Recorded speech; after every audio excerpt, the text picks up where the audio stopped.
नमस्कार, मी सुमित. तुम्ही पाहता LS मराठी. पाहुयात 9च्या महत्त्वाच्या बातम्या. अभिनेते धर्मेंद्र यांच्या पार्थिवास मुलगा सनी देओलनं मुखाग्नी दिला. त्यानंतर देशभरातून धर्मेंद्र यांच्या आठवणी जागवल्या जात आहेत. पंतप्रधान, राष्ट्रपती, मुख्यमंत्री यांच्यासह दिग्गज नेत्यांनी त्यांना श्रद्धांजली वाहिली आहे. धर्मेंद्र यांच्या अंत्यसंस्काराबाबत माध्यमांना कुठलीही माहिती देण्यात आली नव्हती. मात्र शासनाचे प्रतिनिधी म्हणून केंद्रीय मंत्री रामदास आठवले उपस्थित होते. कर्नाटकात काही काळापासून मुख्यमंत्री आणि उपमुख्यमंत्री यांच्यात सत्ता संघर्ष सुरू आहे. आता उपमुख्यमंत्री DK शिवकुमार यांच्या समर्थक आमदारांचा एक गट दिल्लीत दाखल झाल्याची माहिती मिळते. DK शिवकुमार यांनी काही दिवसांपूर्वी मल्लिकार्जुन खरगे यांची भेट टाळली होती. त्यातच त्यांचे समर्थक आमदार थेट दिल्लीत पोहोचल्यानं कर्नाटकात मोठी राजकीय घडामोड होण्याची शक्यता नाकारता येत नाही.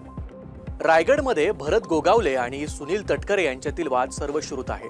आता गोगावले यांनी तटकरे यांच्यावर टीका केली आहे. आम्ही जर त्यांच्या विरोधात काम केलं असेल तर आम्हाला शिक्षा मिळो आणि ज्यांनी विधानसभेला आमच्या विरोधात काम केलं त्यांना धडा शिकवण्यासाठी मी हरिहरेश्वरमध्ये नवस करतो. ज्याने कुणी चुकीचं काम केलं असेल त्याचा सत्यानाश होऊ दे, वाटोळ होऊ दे, असं त्यांनी म्हटलं आहे. गौरी गर्जे यांचा मृत्यू अनैसर्गिक. गौरी पालवे यांचा मृतदेह ज्या पंख्याला लटकला होता त्या सिलिंग पंख्याची उंची आम्ही तपासली. हा पंखा किती वजन घेऊ शकतो हे देखील आम्ही तपासलं. आम्ही आता प्राथमिक अहवाल पोलिसांना देणार आहोत. मात्र हा मृत्यू अनैसर्गिक आहे असं फॉरेन्सिक टीमनं म्हटलं आहे. या टीमनं घराची झाडाझडती घेतली. गौरी पालवे यांच्या मृत्यूचं प्राथमिक कारण लिगेचर कंप्लेशन ऑफ नेक असं आहे असं डॉक्टरांनी म्हटलं आहे. कोल्हापूरमध्ये निवडणूक खर्चासाठी माहेरहून तब्बल 10 लाख रुपये घेऊन येण्याची मागणी करत तिचा छळ करण्यात आल्याचा धक्कादायक प्रकार समोर आलाय. या छळामुळे विवाहितेने आत्महत्या केली आहे. कोल्हापूर जिल्ह्यातील कुरुंदवाड येथील ही घटना आहे. मालेगावमधील चिमुकली हत्या प्रकरणी पिंपळनेर इथं उपमुख्यमंत्री एकनाथ शिंदे यांच्या ताफ्याचा मार्ग आज रोखला गेला. आंदोलनकर्त्यांनी गुन्हेगाराला तात्काळ फाशी का दिली जात नाही असा सवाल करत रास्ता रोको केला.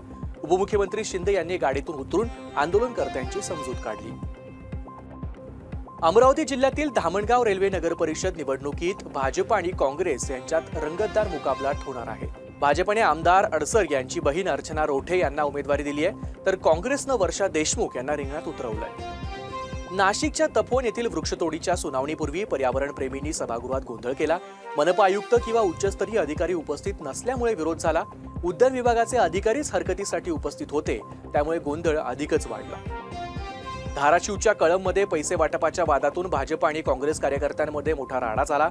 भाजप उमेदवार सारिका वाघ यांच्या पतीला पैसे वाटताना पकडल्याचा आरोप केला गेलाय, तर काँग्रेस कार्यकर्त्याला भाजपकडून मारहाण झाल्याची तक्रार दाखल करण्यात आली आहे. घटनेनंतर दोन्ही गटांनी कळंब पोलीस ठाण्यात एकमेकांच्या विरोधात तक्रारी दाखल केल्यात.